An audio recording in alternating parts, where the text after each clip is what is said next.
Democrat Tom Henry won a historic 5th term as mayor of Fort Wayne. He beat Republican Thomas Dittler with nearly 50% of the vote.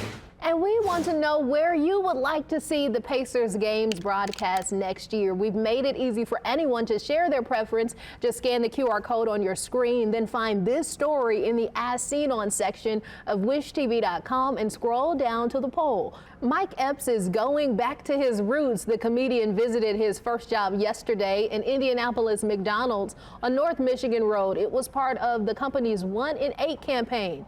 The campaign highlights that 1 in 8 Americans who have been employed by McDonald's at some point in their lives. Epps met fans and shared memories, highlighting the hardworking individuals in the McDonald's workforce. Agreement on Israel, disputes over Ukraine, and the absence of the frontrunner provided the headlines in the 3rd Republican presidential debate. Chris Christie, Ron DeSantis, Nikki Haley, Vivek Ramaswamy, and Tim Scott squared off in Miami.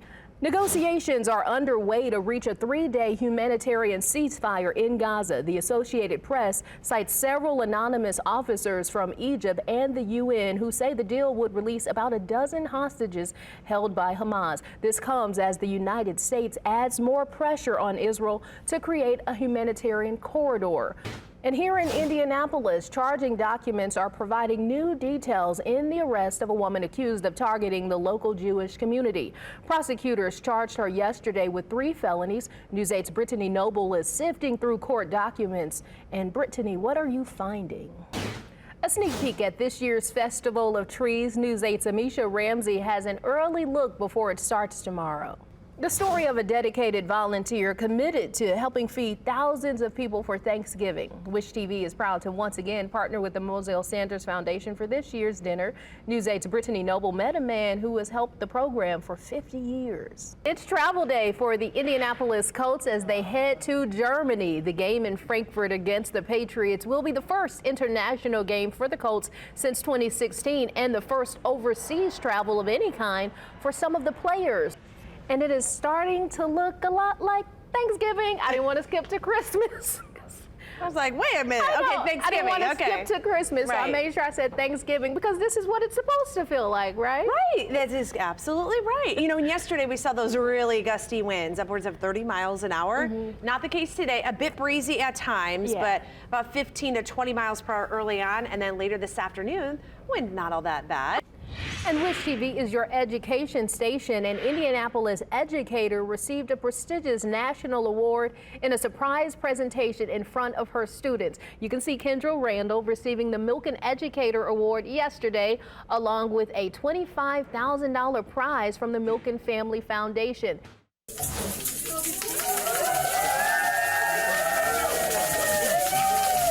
Patient at Riley Children's Hospital is coming home after 579 days in the hospital. Doctors and nurses celebrated the discharge of 10-year-old Ava Graham after she received a successful heart transplant.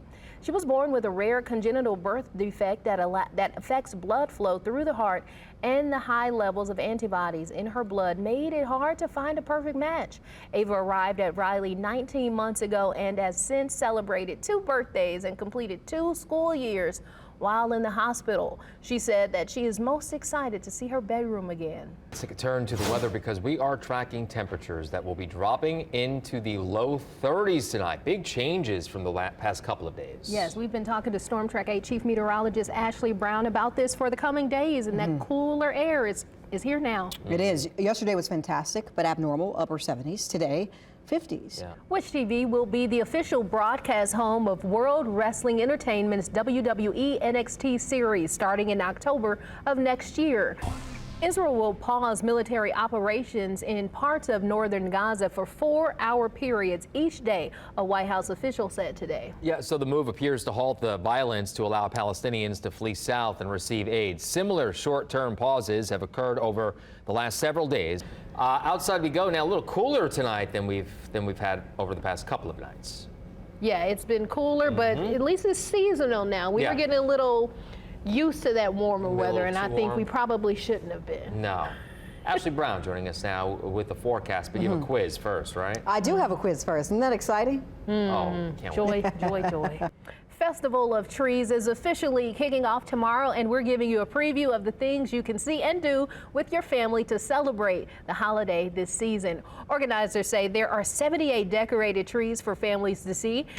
Happening now, Indiana's largest holiday shopping event is underway at the state fairgrounds. More than 300 vendors are set up for the Christmas gift and hobby show. News 8's Amisha Ramsey went to the fairgrounds West Pavilion to show us around. IPS is also launching a new before and after school program. The district is partnering with more than a dozen local youth development organizations. School officials say the program is designed to make high quality programs more accessible for students in pre-K through 5th grade.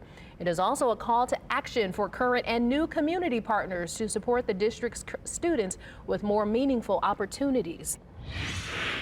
And happening now in the war in Gaza. The World Health Organization says hundreds of patients are trapped inside Gaza's largest hospital, which is no longer functioning. The WHO says fighting between Israeli forces and Palestinian militants outside the hospital has complicated already critical circumstances. Health officials say they are wrapping premature babies in foil to keep them alive. They say operating rooms are out of service without electricity, and anyone who needs surgery dies. It comes as Israeli Prime Minister Benjamin Netanyahu reiterates a ceasefire will not happen unless it includes the release of hundreds of hostages. Netanyahu says the responsibility for any harm to civilians lies with Hamas. The only ceasefire that we would consider is one in which we have our hostages released. And that remains true. Doesn't mean that we can't give humanitarian pause for a few hours in a place, a specific time and place where we want to have a humanitarian corridor and have the people leave safely. Officials report more than 12,000 people have died since the war began. And families of Hamas hostages are calling on Netanyahu to bring their loved ones home. Video shows balloons being released Saturday night calling for the hostages' release while also honoring victims killed in the war. Families are demanding medical assistance for hostages. They say the international community and Red Cross do the same for Hamas. 239 people were taken hostage into Gaza following Hamas's attack October 7th. A teenager is dead after a shooting in a neighborhood just west of Indianapolis Motor Speedway. Police say the victim was 17-year-old Caden Clemens. The shooting happened early yesterday morning. Officers tell us a number of people were inside the house at the time of the shooting. At this point, police have not released the name of the shooter. State police say alcohol contributed to a deadly wrong-way crash on I-69. It happened early yesterday morning near the Daleville exit. Police say Walter Sarcedo Mendoza drove north in the southbound lanes, first hitting a Chevy Malibu head-on, then a semi. Evan and Victoria Cox were in the Malibu and both died at the scene. Police say a third vehicle hit Sarcedo Mendoza's engine, which landed in the middle of the interstate. A helicopter flew him to the hospital. Police have not said how serious his injuries are or if he's in custody. A man is under arrest accused of attempted rape on the IU campus in Bloomington. Police say bystanders helped stop the attack. IU police say they took 26-year-old Brian Jones into custody after he tried to assault a student early Friday evening. It happened in Dunn's Woods, just south of the student building. IU police say people nearby saw the assault and intervened. Officers arrested Jones near 4th and Lincoln. Investigators say he is not affiliated with the university and is facing several preliminary charges. And in Bartholomew County, deputies are showing off the guns and drugs seized after an arrest. It stemmed from a conflict between neighbors. The sheriff's department says Joshua Woodruff accused his neighbor of stealing from him and pulled a gun on them. When deputies got there, they say Woodruff started yelling at them. Investigators got a search warrant and seized several handguns and rifles and found meth in the home. Joshua Woodruff now faces a number of charges, including intimidation with a deadly weapon. Nicole Woodruff faces drug charges. The Anderson University women's basketball team is pleading for support after someone stole their bags and equipment. The team posted a GoFundMe online yesterday. They say they went to St. Louis on Friday for a tournament and visited the famous arch. The coach says someone broke into their van within 30 minutes and stole all the players' bags, jerseys, shoes, and personal items. One of them had been broken into, and a lot of our stuff was missing. A lot of game jerseys, backpacks with laptops and iPads and iPods and all that kind of stuff was taken. The police report says the driver's side door on one of the vans had been damaged during the break-in between Gateway Arch riverboats and the Arch. The team says it's now trying to raise $5,000 to replace everything. It says any extra funding will go toward a mission trip to Costa Rica this summer. In your Vote 2023, we have new reaction to the election results. News 8's Phil Sanchez spoke with Danny Lopez on All Indiana Politics. Lopez is running to represent Carmel at the State House. They talked about the Republican results in central Indiana. A shooting in Texas leaves one child dead and another wounded and 3 adults injured. It happened Sunday at a flea market in Pearland, just south of Houston.